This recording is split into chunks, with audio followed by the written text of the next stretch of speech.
Patna police काम कर रही है, वैशाली पुलिस भी काम कर रही है। सीसीटीवी फुटेज खंगाला जा रहा है, जो मोटरसाइकिल पर एक हत्यारा दिख रहा है वहाँ से।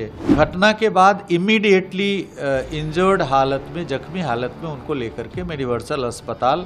तो घटना की जानकारी मिलने के बाद जो पुलिस का जो प्रतिक्रिया है चल रही है, और कई सारे आयामों पे जांच चल रही है। हत्या के कारणों पर भी काफ़ी गहराई से तफ्तीश चल रही है, कई टीमें कार्य कर रही है। पटना पुलिस काम कर रही है, वैशाली पुलिस भी काम कर रही है इस पे, क्योंकि वैशाली में 2018 में औद्योगिक थाना क्षेत्र में गोपाल खेमका जी के पुत्र जो गुंजन खेमका थे, उनकी हत्या हुई थी। उसमें चार्जशीट हुआ था 2018 में ही 4 लोगों के खिलाफ। तो वैशाली पुलिस भी जांच कर रही है कि कहीं जो अब बेल पर छूटे हुए उस कांड के अभियुक्त हैं, कहीं उनके द्वारा तो नहीं इसमें किसी प्रकार की घटना की गई है। सीसीटीवी फुटेज खंगाला जा रहा है, जो मोटरसाइकिल पर एक हत्यारा दिख रहा है वहाँ से रिट्रीट करते हुए और गाड़ी रुकने के बाद जाते हुए, उसके बारे में भी सीसीटीवी जो नेटवर्क हमारा है उससे उसकी जानकारी ली जा रही है। अन्य सारे जो डिजिटल एविडेंस संकलन के तौर तरीके हैं उनको भी इस्तेमाल करके और भी जानकारियाँ हासिल की जा रही है। तो पुलिस की टीम एसटीएफ पूरी तरीके से लगी हुई है। एसटीएफ की 3-4 टीम लगी हुई है एसपी के नेतृत्व में, जो अपराध कर्मियों के बारे में जानकारी इकट्ठा कर रही है। प्रिजन से भी हम लोग जानकारी प्राप्त कर रहे हैं। तो हर तरह के जो तौर तरीके हैं तफ्तीश के, उन सबको अपना करके और हम लोग जल्द से जल्द अपराधी तक पहुंचने की कोशिश कर रहे हैं। उनके परिजन का एक आरोप है कि पुलिस लेट से सूचना देने के बाद लेट से पहुंची। नहीं, सूचना मिलने के बाद पुलिस लेट नहीं की है। घटना के बाद इमीडिएटली इंजर्ड हालत में, जख्मी हालत में उनको लेकर के यूनिवर्सल अस्पताल करीब 12 बजे के आसपास उनके परिजन गए हैं। वहाँ पर जाने के बाद कंकरबाग थाना को सूचित किया गया है हॉस्पिटल प्रबंधन के द्वारा। कंकरबाग थानाध्यक्ष बिना समय गंवाए इमीडिएटली पहुंचा है चंद मिनटों के अंतराल पर। फिर वहां जाने के बाद जब वो पूरी जानकारी उसको मिली है तो उसने गांधी मैदान थानाध्यक्ष को खबर किया है, कंकरबाग थानाध्यक्ष। तो ये पूरे प्रकरण में करीब 50 मिनट विलम्ब हुआ है घटना के बाद से। तो करीब 12 बज के कुछ मिनट पर थानाध्यक्ष गांधी मैदान को सूचना मिली है। थानाध्यक्ष सूचना मिलते ही तुरंत वहाँ पे गए हैं।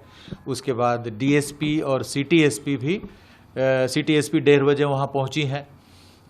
डीएसपी 12:50 के आसपास वहाँ पे पहुँचा है।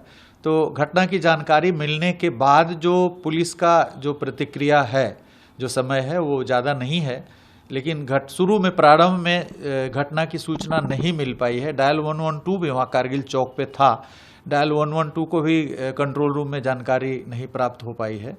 तो उस समय ऐसा प्रतीत होता है कि परिजनों का सबसे उच्च प्राथमिकता था कि उनको जल्द से जल्द रस करा जाए हॉस्पिटल में, उसके बाद फिर अन्य प्रकार के जो कार्रवाइयाँ हैं वो किया जाए। तो उसमें कुछ 50 मिनट का विलम्ब हुआ है, जो यदि तुरंत डायल 112 या थाना को खबर होता तो नहीं होता। लेकिन हम लोग इसकी भी जांच कराएंगे कि यदि किसी अन्य के द्वारा, यदि थाना में सूचना मिली है और उसको यदि सप्रेस किया, अभी तक जो जांच आई है उसमें आ रहा है कि जैसे ही थाना को सूचना मिली है उसके बाद थाना अपनी कार्रवाई में लग गई है। 16-17 घंटे की कवायद के बाद आप इतनी कवायद कर रहे हैं, कुछ लीड आउट मिला?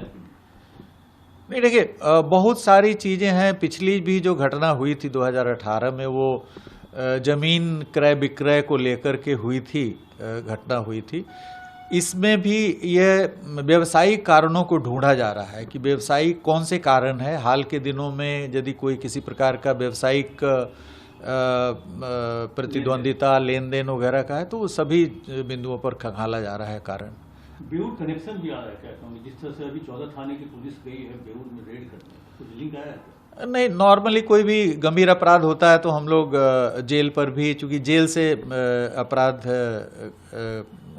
की योजना बनाई जाती है जेल में संदिग्ध अपराधियों के द्वारा, तो हम लोग जेल पर भी, ताकि कोई फर्दर भविष्य में इस प्रकार की घटना नहीं उसको निवारित किया जा सके, इसलिए जेल पे हम लोग चेकिंग अभी करवाए। क्योंकि बांकीपुर के सभी क्लब के सभी साथियों को ये जानकारी रहती थी, जो अन्य साथी 9:30 के आसपास निकल जाते थे। खेमका जी अपने कुछ साथियों के साथ प्लेइंग कार्ड्स ताश खेलते थे, तो रोज इस 11 साढ़े 11 बजे निकलते, इसकी जानकारी शायद अपराधियों को भी किसी माध्यम से मिली होगी जो रोज ये लेट निकलते हैं। नहीं, अपराधी चूंकि वहाँ गेट पे घात लगा करके बैठा था, इसलिए और इनका अक्सर करीब 11:30 से 12 बजे के बीच में आते थे, आना जाना था और रेगुलर लगभग 11:30 12 बजे आते थे। तो ऐसा प्रतीत होता कि अपराधी को इसकी जानकारी थी, इनके आने जाने के समय के बारे में अपराधी निश्चित रूप से जानकारी प्राप्त किए होंगे, उसके बाद ही इस तरह की योजना बनाई। इनके पास बॉडीगार्ड भी थी, तो क्या बॉडीगार्ड उस समय उनके साथ नहीं थे? नहीं, बॉडीगार्ड इनको 2018 में उपलब्ध कराया गया था। उस समय हम लोग सीआईडी से केस का अनुसंधान करवाए थे, जो इनके पुत्र की हत्या हुई थी, उस समय इनको बॉडीगार्ड दिया गया था। बॉडीगार्ड लगभग 6 साल तक इनके पास था। 2024 अप्रैल तक इनके पास बॉडीगार्ड था। पिछले पार्लियामेंट चुनाव में इन्होंने बॉडीगार्ड पेमेंट के बेसिस पे था। पार्लियामेंट चुनाव में बॉडीगार्ड क्लोज हुआ था, उसके बाद फिर दोबारा जब वापस करने की बात थी तो इन्होंने अपनी स्वेच्छा से भुगतान के आधार पे बॉडीगार्ड नहीं रखने का निर्णय लिया था।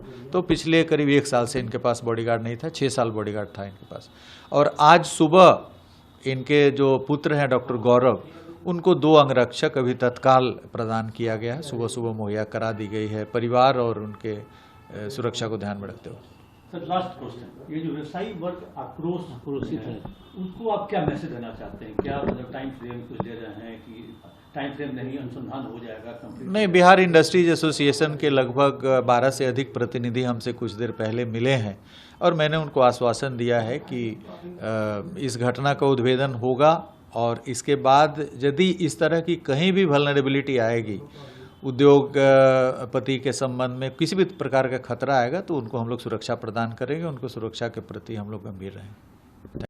अगर आप ये वीडियो YouTube पर देख रहे हैं तो हमारे चैनल को सब्सक्राइब कर बेल आइकन दबाएं और Facebook पर देख रहे हैं तो हमारे पेज को लाइक करें।